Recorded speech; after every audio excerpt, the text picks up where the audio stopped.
Good morning everyone! Maing buntag kaninyong tanan. Well guys, nandito ako ulit ngayon sa Anyana Antaltansa at i-update ko ulit kayo dito sa mga lupa na binili nyo or bahay at lupa na binili nyo.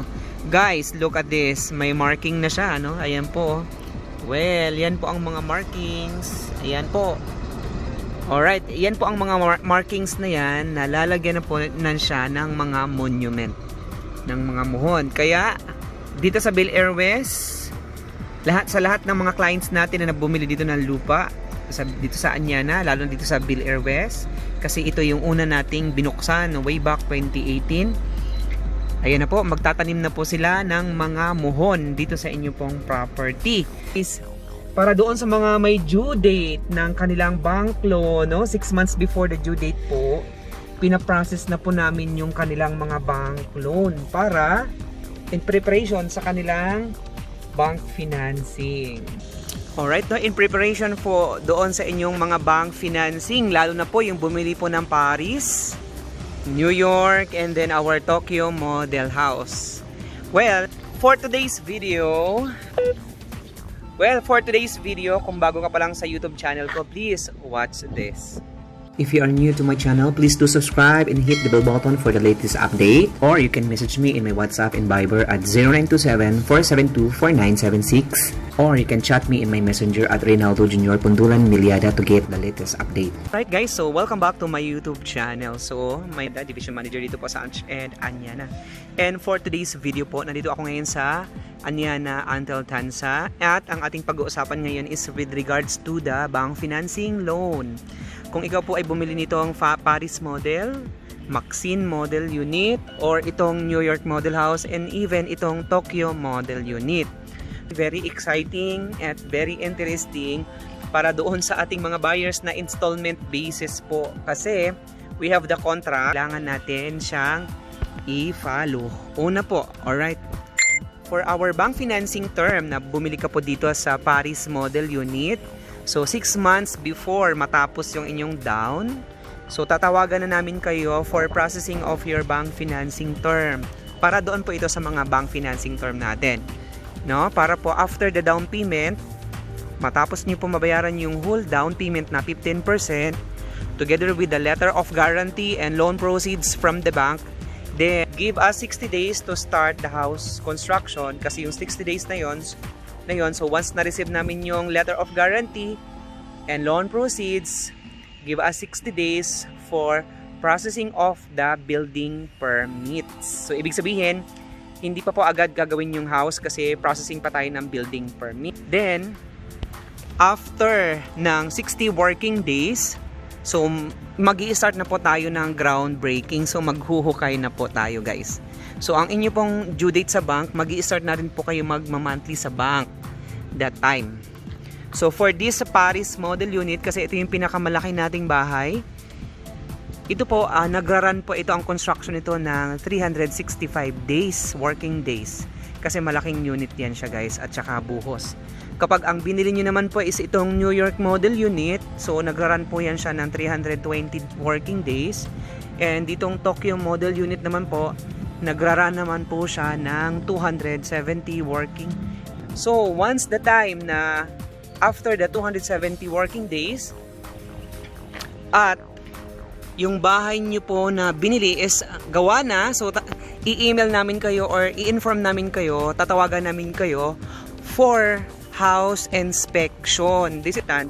Kasi kailangan po ng house inspection. Kasi kapag hindi po kayo nakapunta during the time na binigyan namin kayo ng email for the house inspection, ano na po yon, kumbaga yung the house is na considered na po siyang na i-turn over sa inyo. We will advise all the buyers to open their emails palagi and open their calls and inform their representative na working kayo sa abroad. So buyers working abroad, para po ma-process ng maayos yung inyo pong bank loan, see to it na 6 months before the due date, mag-assign na po tayo ng SPA. So ang SPA na sa abroad kayo, should be, dapat po is naka-red. Okay? And the same process po, no, even the Tokyo, the New York, and ito pong Paris mo. Right, okay, dito naman tayo sa Maxine Model House kasi may buyer po tayo nitong Maxine Model House. Okay, dito po sa ating Maxine, kasi itong hilera na ito, itong block na to po, lahat po dito is a package, no, house and lot package na Maxine Model House. So ang atin pong policy dito po, during the down payment, ginagawa na yung bahay. So tulad dito, so ito po is nagbabayad pa po ito ng down payment pero ginagawa na yung bahay niya. Pero bago po namin i-turn over man niya, so before the due date ng bahay niya, kailangan po ma-process na rin siya sa bank. Then makakuha tayo ng letter of approval and letter of guarantee. Once tapos na yung down niya, na po ito, so na-receive natin yung letter of guarantee and loan proceeds from the bank. So, schedule naman tayo ng punch listing and turnover ng bahay. So, yun po is for the buyers na installment. Pero term, kasi meron po tayong buyer na cash term. Cash term po, so ibig sabihin binayaran nila ng buo yung kanilang property. Pero ang tinanggap muna ni Antel is 90% of the total contract price. Kasi we have buyers na nag-cash din ng property. Okay po, so yung 90% muna po is tinanggap ni Antel. So ang gagawin po is i-check natin yung property. If the property is may kalsada na at ready na siya for construction, katulad nito nasa Bel Air West. So ready na yung property at anytime pwede na pong paggawaan ng bahay. So ibig sabihin magko-construct na po tayo para doon sa mga nag-cash term. Ay tulad nito po, ayan. So may nakita po ako doon isang naka-blue, I think. Yan po naka-blue at saka green, naghuhukay na po sila dyan. I think may bahay na po dyan itatayo. Of course, do not skip this video kasi this video is very helpful. Pakita ko po sa inyo is yung ating mga for construction. Paano naman po kapag ang binili ko is ready homes or ready homes. Ready for occupancy. Alright, for the ready for occupancy, process natin naman po nun kapag binayaran nyo po siya ng bank loan, no, ang term. So, full payment sa down payment with letter of guarantee from the bank and loan proceeds. So, give us 30 days. Turnover na po tayo sa bahay. Saan niya na Antel Tanza kasi is pre-selling po tayong ready homes. Lahat dito po is for construction. So, mayroon tayong mga ready homes dito po sa ating existing project which is Antel Grand Village. Okay, so what is the difference kapag naman po ang binili nyo is pre-selling at saka ready homes? Well, do not skip this video because this is very important, is para sa iyo at para sa akin din, no, as your seller. Alright, no, sa aking unang video po is the differentiate between the ready for occupancy and the pre-selling. So this Victoria model is our ready homes, which is nakatayo na siya. Ito po, pag binayaran nyo siya ng cash, give us 30 days, then we will turn over the unit.